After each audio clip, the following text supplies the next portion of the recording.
es importante recordar que todo sistema democrático necesita de una administración electoral, que todos los sistemas democráticos tienen una administración electoral y que la forma en que se dota esa administración electoral, el derecho comparado nos presenta fundamentalmente dos grandes grupos de sistemas, las que lo hacen descansar exclusivamente en jueces y magistrados y aquellas, que son la mayoría, en las que combinan los vocales de la Junta Electoral, seleccionándolos entre magistrados y vocales designados por los partidos o por los parlamentos. Y esa es la fórmula que acoge nuestra ley electoral. En cuanto a la Junta Electoral Central, que es la que nos ocupa aquí, se eligen 8 magistrados del Tribunal Supremo y 5 miembros designados entre los partidos. Vamos a ver, insisto, la administración electoral es trascendente y tiene que tener capacidad ejecutiva y capacidad de intervenir para garantizar la limpieza del proceso electoral. En cualquier situación de elecciones conflictivas que requieran de la presencia de observadores internacionales, lo primero que buscan los observadores es calibrar cuál es la formación y la garantía que proporciona la administración electoral. El proyecto de Naciones Unidas para el Desarrollo, en relación con países en desarrollo que acceden a elecciones, etcétera, etcétera, uno de los principales ámbitos de actuación y de presencia es para desarrollar un diseño de la administración electoral. ¿Y cuáles son las características de la administración electoral? En primer lugar, que es una administración singular, porque su ámbito se circunscribe exclusivamente al periodo electoral y que, por definición, este periodo es efímero. Es efímero, dura muy poco tiempo, de ahí que sus decisiones no puedan sujetarse o adoptarse como en los procesos contradictorios por la duración de estos. En consecuencia, las decisiones de la Junta Electoral son de por sí perentorias. Es necesario que se cumplan, porque es la única garantía que se tiene de la limpieza del procedimiento electoral. Y la legislación electoral, como digo, tiene facultades sobre todos, sobre los ciudadanos, que les dice cuándo tienen que ir a las mesas, de presidente, de vocal, les impone una serie de obligaciones y les impone una serie de sanciones si no las cumplen. Tiene, no digamos ya sobre los partidos o sobre las asociaciones que concurren a los procesos electorales. Tiene también, y recientemente, y aquí en Cataluña lo vemos con frecuencia, incidencia en los medios de comunicación, obligándoles en un sentido o en otro a adoptar una medida u otra en relación, siempre bajo la vigilancia y en garantía de la pureza del proceso electoral. Y, lógicamente, también tiene facultades sobre los poderes públicos y tiene facultades que puede exigir a los poderes públicos.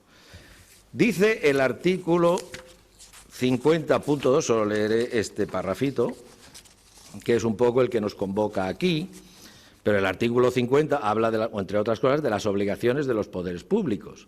Y dice el artículo 50.2, desde la convocatoria de las elecciones y hasta la celebración de las mismas, queda prohibido cualquier acto organizado o financiado, directa o indirectamente, por los poderes públicos que contenga alusiones a las realizaciones o a los logros obtenidos, o que utilice imágenes o expresiones coincidentes o similares a las utilizadas en sus propias campañas por alguna de las entidades políticas concurrentes a las elecciones.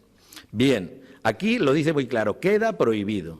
¿Y qué pasa si esto se incumple?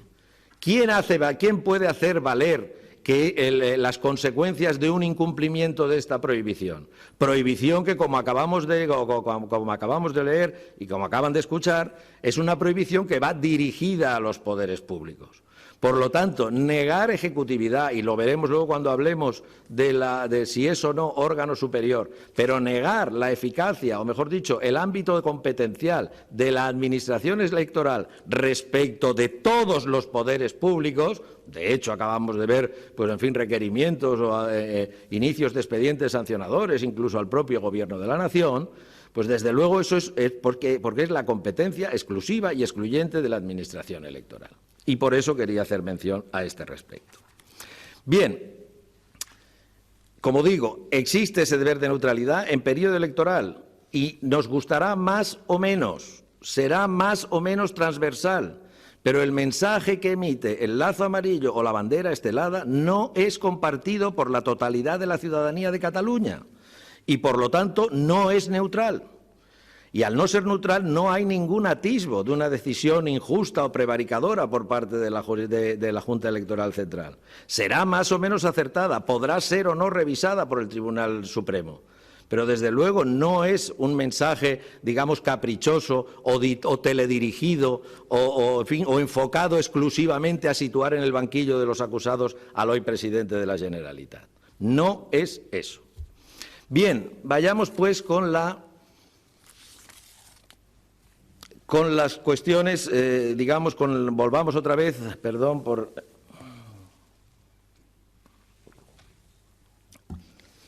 Vayamos otra vez con los elementos objetivos.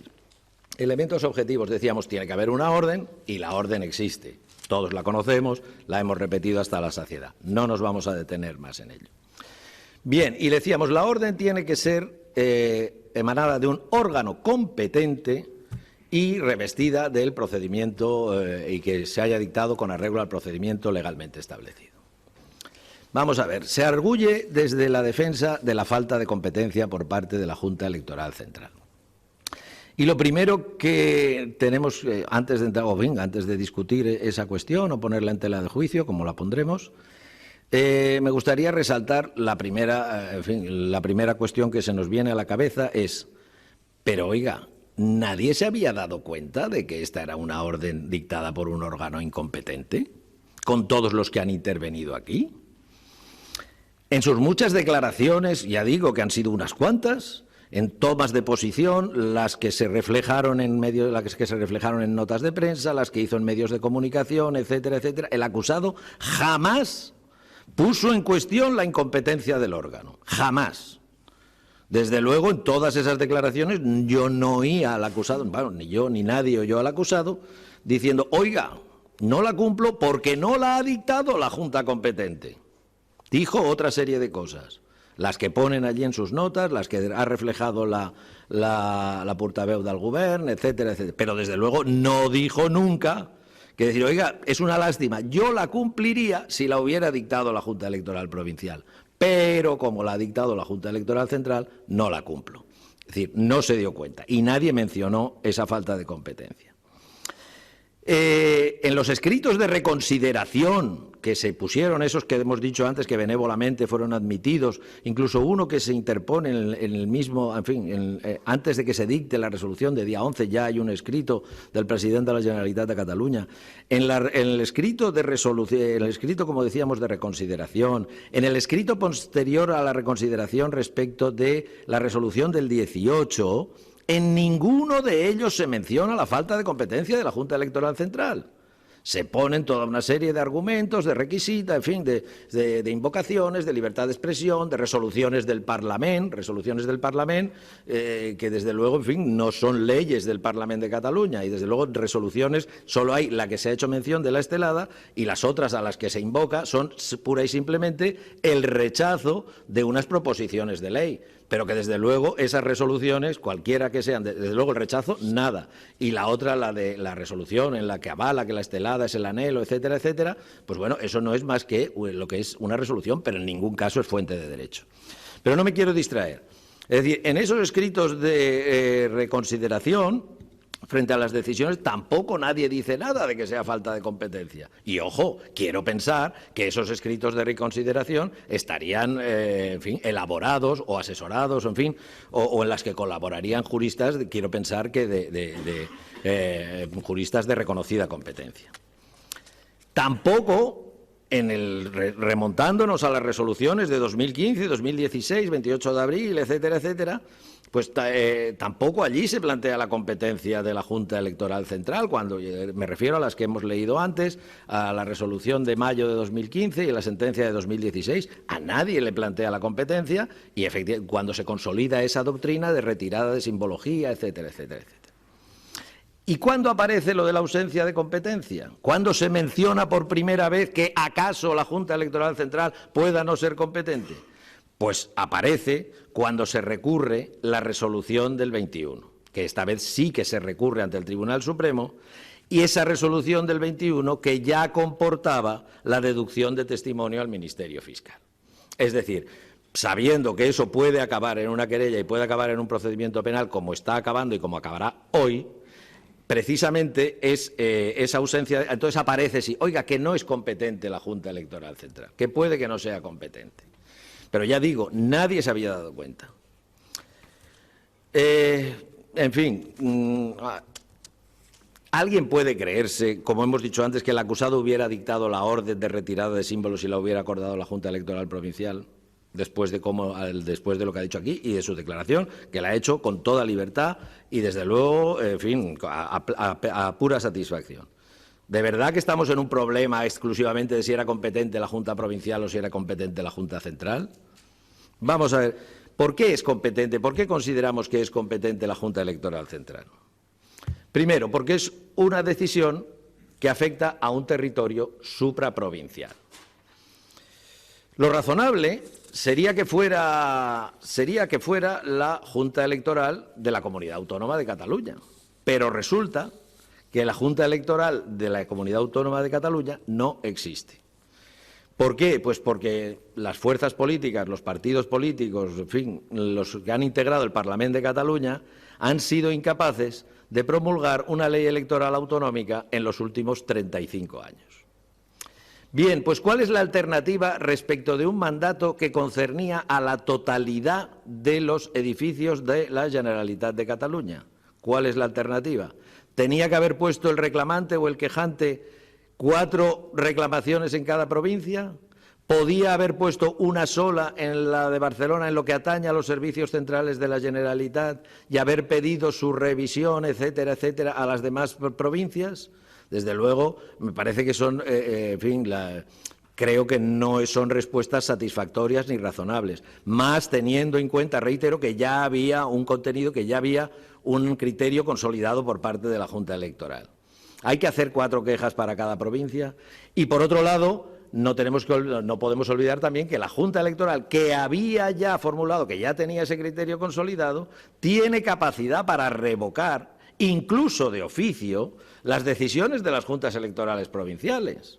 Entonces, si tiene esa capacidad, ¿qué sentido tenía si una de las juntas electorales provinciales, en la hipótesis de que hubiera dictado una resolución que consintiera más o menos la presencia de esos símbolos en periodo electoral, pues podría haber sido perfectamente revocada por parte de la Junta Electoral Central?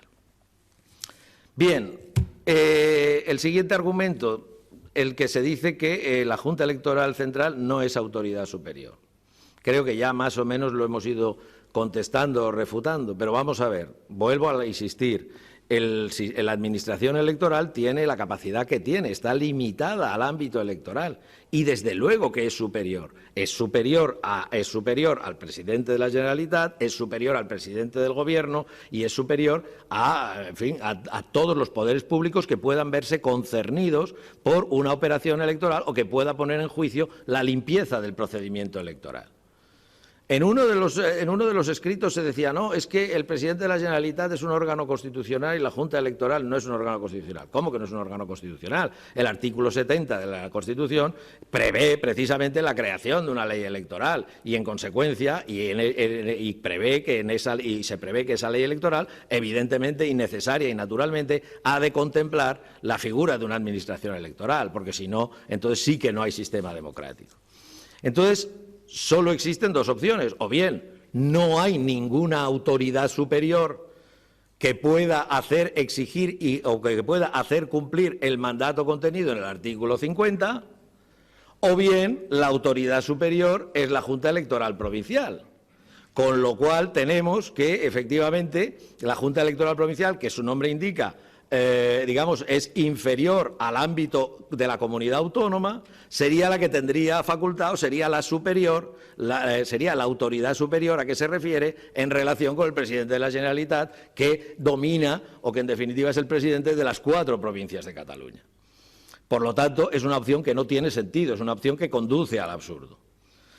Bien, y por último, y ya para ir terminando, simplemente la última de las alegaciones, de los argumentos que se expresan, que es el de la falta de claridad, decir, oiga, que no se veía bien la orden, si era esteladas o lazos, no estaba clara la orden, que no estaba en mi disposición, no estaba a disposición mía, porque yo no tengo la titularidad de todos los edificios, porque la Generalitat es algo muy complejo, en la que convergen muchas instituciones, en fin, en definitiva, muchos organismos, son muchos los edificios de los que disponemos y, en consecuencia, yo no podía cumplir esa orden, pues porque eso era de una gran complejidad para mí y me hubiera llevado mucho tiempo. Pues la verdad es que la prueba nos la ha dicho el comisario en cap dels Mossos d'Esquadra. Fue allí, nos lo ha dicho aquí, lo ha oído el tribunal y lo hemos oído todos, habló con el director del Gabinet de Presidencia de la Generalitat y le he preguntado yo expresamente, ¿y cuánto tardaron en quitarlos todos? ¿24, 48 horas? Ni siquiera eso. Por lo tanto, en fin, sinceramente, creo que lo de la falta de claridad o lo de la imposibilidad material de llevarlo a cabo o del ser incapaz de dictar esa orden o esas órdenes oportunas, desde luego, desde nuestro punto de vista, decae ante la facilidad y ante la simpleza con la que se suprimieron todas en muy breve espacio de tiempo, con una mínima colaboración y ante la decisión, esta vez ya sí firme y determinada, en la que se le había conminado a los Mossos y al conseller de Interior para que ejecutaran esa orden sin excusa ni pretexto, ni, como se decía en los textos antiguos, ni términos de gracia o cortesía. Bien, pues por todo esto que hemos expuesto y considerando que los hechos son constitutivos de un delito de desobediencia, estamos en disposición de interesar una sentencia condenatoria y conforme con nuestro escrito de conclusiones. Muchas gracias.